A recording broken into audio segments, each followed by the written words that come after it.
ህፃናት ሙሉእ ጥዕና ወኒኖም ንኸዓብዩ በብእዋኑ ብዝሰላሰል መደባት ካብ ሎሚ 22 ሚያዝያ ጀሚሩ ክታበት ኒፍዮን ዕድላ ቫይታሚን ኤን ኣብ መላእ ሃገር ክወሃብ ጀሚሩ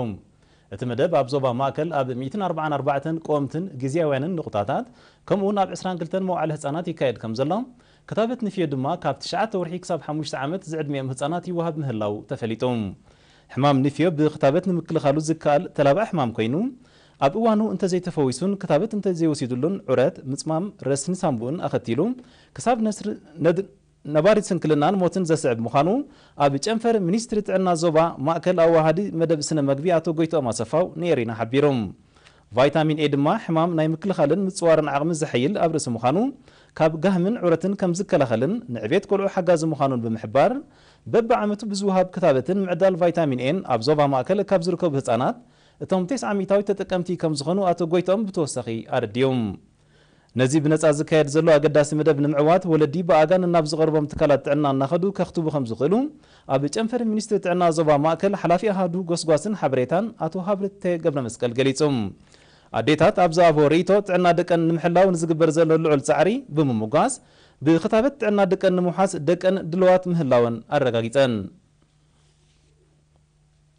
እቲ ብደረጃ ሃገር ብ22 ሚያዝያ ዝጀመረ መደብ ክሳብ 29 ሚያዝያ ክቕፅል እዩ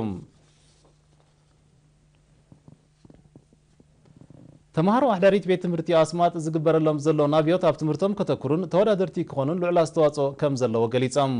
ንሳቶም መሓዳሪን ዞባ ኣብ ዝተገብረ ርክብ ረኺቦምዎ ዘለዉ ዕድል ቀሊል ከም ዘይኮነ ጠቒሶም ኣብ ትምህርቶም ዕውታት ክኾኑ ኣበርቲዖም ክሰርሑ ምዃኖም ብምርግጋጽ ኣብ ቤት ትምህርቶም ዘሎ ሕፅረት ቤተ ፈተነ ቤት ንባብ ማእከል ኮምፒተርን ካልእን ክፍትሓሎም ተላብዮም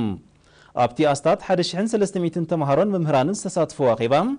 ኣማሕዳሪን ዞባ ኣስማጥ ኣቶ ኣቡበከር መሐመድ ጅምዕ መንግስቲ ጽላት ትምህርትን ዝገብሮ ዘሎ ገዚፍ ወፍርን ንሱ ዘረጋግጾ ዘሎ ምዕባልን ብምጥቃስ ኣሕዳሪት ቤት ትምህርቲ ኣስማጥ ኣብነት ናይ ትጻዕር ስለ ዝኾነት ተምሃሮ ብጻዕሮም ኣብነታውያን ክኾኑ ተላብዮም ጊዜ ኣብ መስርሕ ምምሃርን ምስትምሃርን ልዑል ተራ ከም ዘለዎ ዝጠቐሰ ኣቶ ኣቡበከር ኣብ እዋን ምጅማር ትምህርቲ ይኹን በዓላት ብመምህራን ተምሃሮን ዝርአ ምድንጓያትን ብኩራትን መክቲኢ ክግበረሉ ጸዊዖም ሓላፊ ቤት ጽሕፈት ኣብያተ ትምህርቲ ንዞባ ኣስማጥ መምህር መሐመድ ሳልሕ መሐመድ ብወገኑ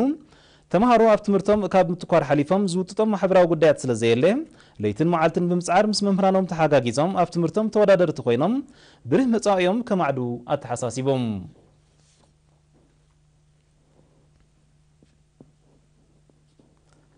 ሃማደ ጨንፈር ሽወደን ብ18-19 ሚያዝያ ኣብ ከተማ ሉንድ ኣብ ዝተቓንዐ ኣኼባ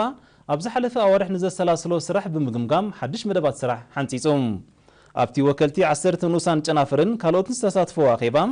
ኣደ መንበር ጨንፈር ወይዘሮ ዛይድ ዕቑባዝጊ ንኣቃውማ ማሕበርን በፂሕዎ ዘሎ ደረጃ ምዕባለን ዘሰላሰሎም ንጥፈታትን ናይ መጻ መደባትን ኣመልኪታ ዝርዝራዊ ሓበሬታ ድሕሪ ምሃብ ሓደስቲ ኣባላት ንምምልማል ዝካየድ ዘሎ ውዳበ ብዝለዓለ መልክዑ ከንቅፅል ፀዊዓ ተሳተፍቲ ጨንፈረን ኣብ ዝሓለፈ ኣዋርሕ ናይ ዘሰለጦ ስራሕ ብልጫታቱን ሕፅረታቱን ድሕሪ ምግምጋም ውዳ ኣብየን ስምጠት ሞቱ ብምሕያል ንጥፈታትን ንምድንፋዕ ኣብ ሃገራዊ መደባት እጃመን ንምብርካት ኣበርክቲዐን ከም ዝሰርሓ ኣረጋጊፀን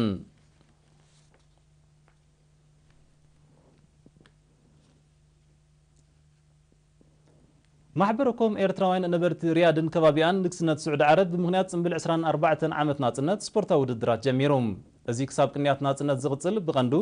ኣብ ግጥማት ኩዕሶ እግሪ ዘተኮረ ውድድራት ኣምባሳደር ኤርትራ ኣብቲ ሃገር ኣቶ መሐመድ ዑመር ማሕሙድ ኣብ ዝተረኽበሉ ስነ ስርዓት ብወግዒ ተኸፊቶም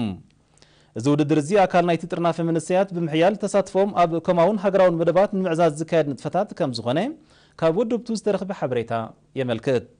ማሕበረኮም ኤርትራውያን ነበርቲ ጅዳን ከባቢያን እውን ተመሳሳሊ ስፖርታዊ ውድድራት የካይድ ከም ዘሎ ይፍለጥ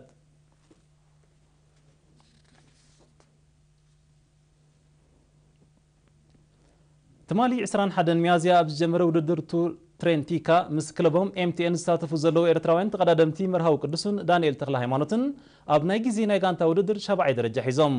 4 መድረኻት ዘጠቓልል ውድድር ዙር ትሬንቲኖ ናይ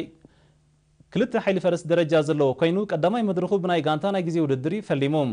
ነዚ 13.3 ኪሎ ሜትር ዝሸፈነ መድረኽ ጀርመናዊት ክለብ ቦራ ኣርጎን ብ14 ደቂቕን 5 ካሊትን ክትዕወተሉን ከላ እንግሊዛዊት ክለብ ስካይ ካልኣይ ደረጃ ካዛክስታናዊት ክለብ ኣስታና ድማ ሳልሳይ ደረጃ ሒዘን መርሃውን ዳንኤልን ዝርከቡ ደቡብ ኣፍሪካዊት ክለብ ኤምቲኤን ድማ 24 ካሊት ድሒራ 7ይ ደረጃ ብምሓዝ اتي ابتر العقبات زحاشه وصيت كمزغب تثبيت زغبرلو مرحوي كابتوم قداموت 24 كاليت دحيريو لومي ناي كلاي مدرخ كاتوم مرحاو قدوس سمو ناب وددر تور دي فرانس حليفو بمهلاو ورحش مونت اخيلو ناب توددر كساب زاتو ابزلو غيزه زكايدو موددرات تساتفنتو زوحسو سلازخونو